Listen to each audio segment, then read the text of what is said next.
আসসালামু আলাইকুম। ওয়ারনেক্স নিউজ বাংলা অধিবেশন প্রবাহতে আপনাদের স্বাগত।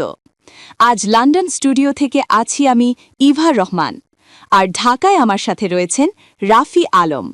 চলুন শুরু করি আজকের গুরুত্বপূর্ণ সংবাদ। জানিয়ে দিব আজকের গুরুত্বপূর্ণ সব আপডেট, আন্তর্জাতিক সংবাদ। প্রথমেই জানিয়ে দিব এবার তেহরানের পাশে শক্ত অবস্থান নিল সৌদি। এরপর আরও জানিয়ে দিব মুখ খুললেন পুতিন, শেষের পথে ইউক্রেন যুদ্ধ।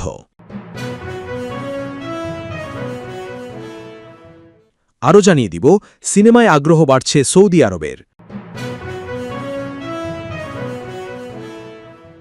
এবং সর্বশেষ জানিয়ে দিব সেনাবাহিনী ব্যবসা করবে নাকি যুদ্ধের প্রস্তুতি নেবে। শুনছিলেন সংবাদ শিরোনাম, এখন বিস্তারিত। তবে তার আগে অনুরোধ থাকবে এই ভিডিওটিতে একটি লাইক, কমেন্ট এবং চ্যানেলটি সাবস্ক্রাইব করে জানিয়ে দিন কোন জেলা থেকে বা কোথা থেকে আপনি আমাদের এই ভিডিওটি দেখছেন এবং শুনছেন। মধ্যপ্রাচ্যে ক্রমবর্ধমান যুদ্ধ পরিস্থিতি ও পশ্চিমা চাপের মধ্যে এবার ইরানের পাশে কূটনৈতিকভাবে শক্ত অবস্থান নিল সৌদি আরব। আঞ্চলিক দেশগুলোকে সঙ্গে নিয়ে ইরানের নিরাপত্তা ও মধ্যপ্রাচ্যের স্থিতিশীলতা নিশ্চিত করতে আগ্রাসন বিরোধী এক ঐতিহাসিক চুক্তির প্রস্তাব দিয়েছে রিয়াদ। আন্তর্জাতিক বিশ্লেষকরা বলছেন, এই উদ্যোগ শুধু একটি রাজনৈতিক বার্তা নয়, বরং ইরানকে একঘরে করার প্রচেষ্টার বিরুদ্ধে সৌদি আরবের স্পষ্ট অবস্থানও তুলে ধরছে। ব্রিটিশ সংবাদ মাধ্যম ফিনান্সিয়াল টাইমস জানিয়েছে, সৌদি আরব মূলত 1975 সালের ঐতিহাসিক হেলসিঙ্কি অ্যাকর্ডসের আদলে এই চুক্তির খসড়া তৈরি করছে। স্নায়ুযুদ্ধের সময় যুক্তরাষ্ট্র, সোভিয়েত ইউনিয়ন ও ইউরোপীয় দেশগুলোর মধ্যে স্বাক্ষরিত সেই চুক্তি ইউরোপে উত্তেজনা কমাতে গুরুত্বপূর্ণ ভূমিকা রেখেছিল। একই সঙ্গে সীমান্ত নিরাপত্তা, মানবাধিকার এবং পারস্পরিক সহযোগিতার ভিত্তিতে একটি ভারসাম্য তৈরি করেছিল। এবার সেই মডেলেই মধ্যপ্রাচ্যের নতুন নিরাপত্তা কাঠামো গড়ে তুলতে চায় সৌদি আরব। এই উদ্যোগে শুধু আরব বিশ্ব নয়, ইরানও ইতিবাচক সাড়া দিচ্ছে বলে কূটনৈতিক সূত্রগুলো জানিয়েছে। এক আরব কূটনীতিকের ভাষ্যমতে, বেশিরভাগ আরব ও মুসলিম দেশের পাশাপাশি ইরানও এই উদ্যোগকে স্বাগত জানাবে। ফলে অনেকের কাছেই এটি এমন এক বার্তা হয়ে উঠেছে যেখানে রিয়াদ কার্যত তেহরানের বিরুদ্ধে সামরিক উত্তেজনার বদলে কূটনৈতিক সমঝোতার পথ বেছে নিচ্ছে। 4 বছরেরও বেশি সময় ধরে চলছে যুদ্ধ। লক্ষ লক্ষ মানুষের মৃত্যু, শহরের পর শহর ধ্বংস, ইউরোপ জুড়ে আতঙ্ক। আর এই যুদ্ধের মাথা পুতিন এতদিন একটাই কথা বলে এসেছেন, জিতব, এগুচ্ছি, থামব না। কিন্তু 9 মে 2026 বিজয় দিবসের রাতে পুতিন হঠাৎই বললেন ভিন্ন কথা। বললেন, মনে হচ্ছে বিষয়টা শেষের দিকে যাচ্ছে। পুতিন বললেন বটে, কিন্তু কি মানে এর? যুদ্ধ কি সত্যিই থামছে, নাকি এটা আরেকটা কূটনৈতিক চাল? বোঝার জন্য একটু পেছনে যেতে হবে, সেই রেড স্কোয়ারের মঞ্চে, যেখানে সব শুরু হলো। 9 মে রাশিয়ার সবচেয়ে বড় জাতীয় দিন, বিজয় দিবস। দ্বিতীয় বিশ্বযুদ্ধে নাৎসি জার্মানিকে হারানোর স্মৃতি। প্রতি বছর এই দিনে মস্কোর রেড স্কোয়ারে হয় বিশাল সামরিক কুচকাওয়াজ। আন্তঃমহাদেশীয় ক্ষেপণাস্ত্র, ট্যাঙ্ক, ড্রোন, পুরো রাশিয়ার সামরিক শক্তি এক জায়গায়। কিন্তু এবার রেড স্কোয়ারের ট্যাঙ্ক নেই, ক্ষেপণাস্ত্র নেই, শুধু বিশাল স্ক্রিনে ভিডিও। কুচকাওয়াজ শেষ হলো মাত্র 45 মিনিটে, আগের বছরগুলোর অর্ধেক সময়। কারণটা সহজ, ইউক্রেনের ড্রোনের ভয়ে এবার অস্ত্র বের করার সাহস হয়নি। এই দিনেই পুতিন মঞ্চ থেকে বললেন, জয় সবসময় আমাদেরই হয়েছে, আমাদেরই হবে। ইউক্রেনে রুশ সেনাদের লড়াইকে বললেন ন্যায়সঙ্গত কারণ, ন্যাটোকে বললেন আগ্রাসী শক্তি। বক্তব্যটা ছিল পুরনো ধাঁচের, কিন্তু কয়েক ঘন্টার পরেই ক্রেমলিনের সংবাদ সম্মেলনে সুর পাল্টে গেল। একই পুতিন বললেন, আমার মনে হয় বিষয়টি শেষের দিকে যাচ্ছে। দুটো বিপরীত বক্তব্য একই দিনে, একই মানুষের মুখ থেকে। এটা কিভাবে সম্ভব? আসলে পুতিন একটা বার্তা দিলেন দুই দর্শককে। দেশের ভেতরের মানুষকে বললেন, আমরা জিতেছি, গর্বিত হও। আর বাইরের দুনিয়াকে বললেন, একটা সমাধানের পথ খোলা আছে। পুরোটাই যেন কৌশলী রাজনীতি। এর মধ্যে আরেকটা বড় খবর এলো।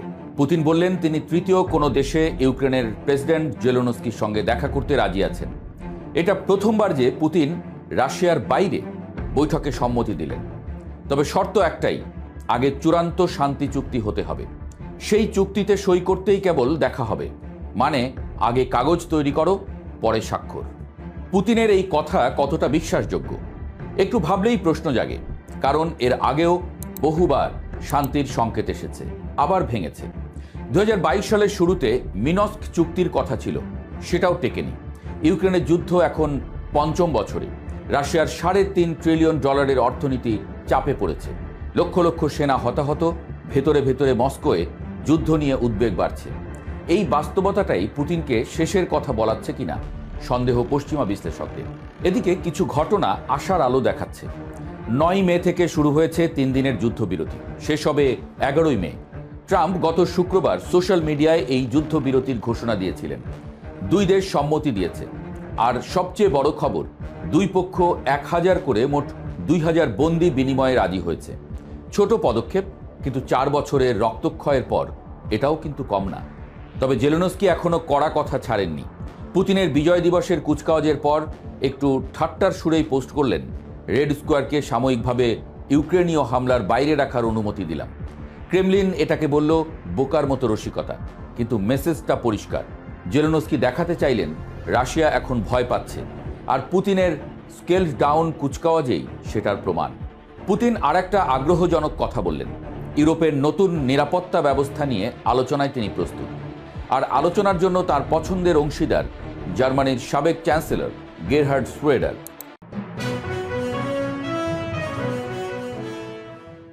যে দেশে একসময় সিনেমা ছিল নিষিদ্ধ, সেই সৌদি আরব এবার চলচ্চিত্র নির্মাণ খাতে বড় ধরনের প্রণোদনা ঘোষণা করেছে। দেশটির ফিল্ম কমিশন জানিয়েছে, এখন থেকে আন্তর্জাতিক চলচ্চিত্র প্রযোজনার ক্ষেত্রে ব্যয়ের উপর সর্বোচ্চ 60% পর্যন্ত নগদ প্রণোদনা দেওয়া হবে। সৌদি প্রেস এজেন্সি জানায়, এই নতুন নীতির লক্ষ্য হল দেশকে বৈশ্বিক ফিল্ম প্রোডাকশনের কেন্দ্র হিসেবে গড়ে তোলা, বড় বাজেটের আন্তর্জাতিক প্রজেক্ট আকৃষ্ট করা এবং স্থানীয় চলচ্চিত্র শিল্পকে আরও শক্তিশালী করে তোলা। নতুন এ ব্যবস্থায় শুধু প্রণোদনা বাড়ানোই নয়, প্রোডাকশন প্রক্রিয়াও সহজ করা হয়েছে। অনুদান, অর্থায়ন ও বাস্তবায়নের ধাপগুলো আরও দ্রুত ও স্বচ্ছ করার ফলে বিদেশি প্রযোজনা প্রতিষ্ঠানগুলো সৌদি আরবকে শুটিং লোকেশন হিসেবে বেছে নিতে উৎসাহিত হবে বলে আশা করা হচ্ছে। সৌদি ফিল্ম কমিশন বর্তমানে ফ্রান্সের কান ফিল্ম ফেস্টিভ্যালে অংশ নিচ্ছে। সেখানে তারা বিভিন্ন আন্তর্জাতিক নির্মাতা ও বিনিয়োগকারীদের কাছে এই প্রণোদনার কর্মসূচি তুলে ধরছে। জানা যায়, এটি সৌদি আরবের ভিশন 2030 পরিকল্পনার অংশ, যার মাধ্যমে দেশটি তেল নির্ভর অর্থনীতির বাইরে সাংস্কৃতিক ও সৃজনশীল শিল্পকে নতুন প্রবৃদ্ধির খাত হিসেবে গড়ে তোলার ব্যাপক প্রস্তুতি নিচ্ছে। সম্প্রতি এক আলোচনায় বাংলাদেশের সশস্ত্র বাহিনীর ভূমিকা নিয়ে নানা প্রশ্ন তুলেছেন অধ্যাপক ডক্টর দিলারা চৌধুরী। গত বছরের 15 অক্টোবর সেনাবাহিনীর ফার্নিচার মেলা পরিদর্শনে গিয়ে সাবেক বাণিজ্য উপদেষ্টা বশির উদ্দিন বলেছিলেন, সেনাবাহিনীর উচিত কামান বন্দুক বানানো, সেনাবাহিনী কেন ফার্নিচার বানাবে? একই প্রশ্ন তুলেছেন দিলারা চৌধুরী। তিনি প্রশ্ন করেন, আমাদের আর্মি কি ফার্নিচার বানাবে নাকি ড্রোন? একই সাথে তিনি জানতে চান, আমাদের শত্রুকে, আমাদের প্রতিরক্ষা নীতি কোথায়?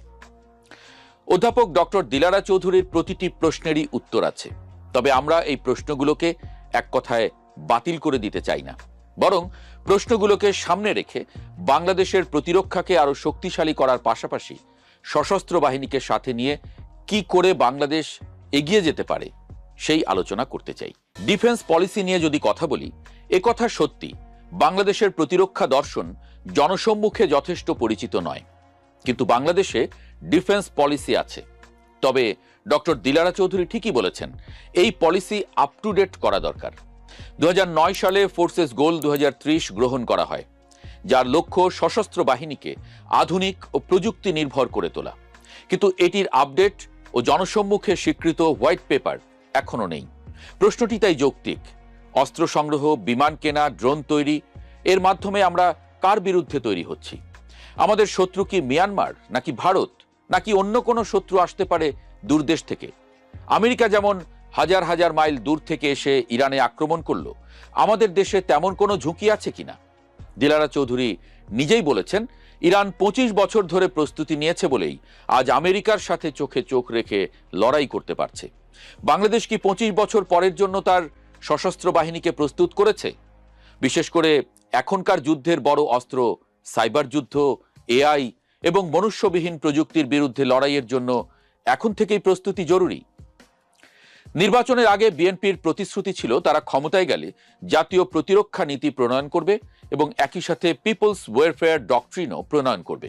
অধ্যাপক দিলারা চৌধুরী বলেছেন, পৃথিবীতে কোনোদিন শুনি নাই যে আর্মি মিষ্টি বানিয়ে বাজারে বিক্রি করে। আর্মি তো ড্রোন বানাবে। সেনা কল্যাণ সংস্থা সত্যি ফার্নিচার তৈরি, মিষ্টির দোকান, হোটেল ও গ্যাস স্টেশন পরিচালনা করছে। সেনা সদস্যদের দিয়ে এটি করানো আদৌ যৌক্তিক কিনা বিষয়টি ভেবে দেখা যেতে পারে।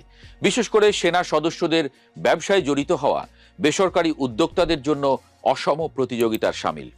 সম্প্রতি সেনা ইন্স্যুরেন্সের কথাই যদি বলি, সেনা কল্যাণ সংস্থার মালিকানাধীন সেনা ইন্স্যুরেন্স প্রতিরক্ষা কেনাকাটার ঝুঁকি আন্ডাররাইট করার অনুমতি চেয়েছিল, কিন্তু বেসরকারি ও রাষ্ট্রায়ত্ত সব বীমা কোম্পানি জোর গলায় এর বিরোধিতা করেছে। কারণ ইন্স্যুরেন্স কর্পোরেশন আইন অনুযায়ী সরকারি সম্পদের বীমা করার ক্ষমতা কেবল রাষ্ট্রায়ত্ত সাধারণ বীমা কর্পোরেশনের।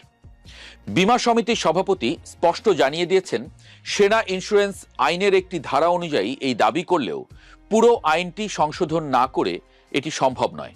অর্থাৎ রাষ্ট্রীয় সুবিধা নিয়ে সেনাবাহিনীর একটি প্রতিষ্ঠান এক বিশেষ সুবিধা পেতে চাইছে, যা অন্য কেউ পাচ্ছে না।